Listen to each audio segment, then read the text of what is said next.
बीड जिल्ह्यातल्या देवळा गावात स्वच्छता मोहीम राबवून धुळवड साजरी करण्यात आली। तसंच कोणतेही रासायनिक रंग न वापरता नैसर्गिक पद्धतीने तयार केलेले रंगच या गावात धुळवडीसाठी वापरतात। ही परंपरा या गावात मागील 6 वर्षांपासून राबवली जात आहे।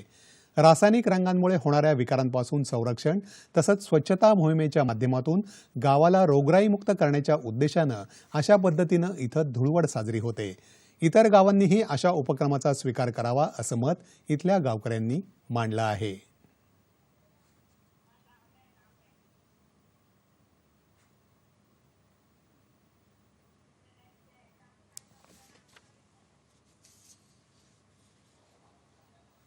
आम्ही महिला बचत गट उमेद श्रमकारी ग्रुप शेतकरी गट हे सगळे मिळून आम्ही गावाची स्वच्छता करतात। रंग जर खेळायचं मला केमिकलला भरलेलं असतं, एक तर भांडणं तंड, दारू पिऊन नकोच धिंगाणा आणि लेकरांची पण डोळे वगैरे जाण्याची शक्यता असते। त्यामुळे आम्ही तसे होळी खेळतच नाही। सध्या जे मार्केटमध्ये रंग आहेत हे केमिकल आहेत आणि केमिकल पासून तयार झाल्यामुळे ह्याचा मानवी शरीरावर अतिशय मोठ्या प्रमाणावर परिणाम होत आहे आणि दुष्काळ आपण भोगल्यामुळे पाण्याचा किती अपव्यय करायचा हे सुद्धा अतिशय महत्त्वाचं आहे।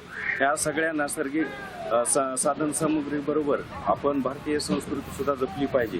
म्हणून गेल्या 7 वर्षापासून देवळा गावामध्ये हा नैसर्गिक पद्धतीने आम्ही धुळवड आणि होळी सण साजरा करतो।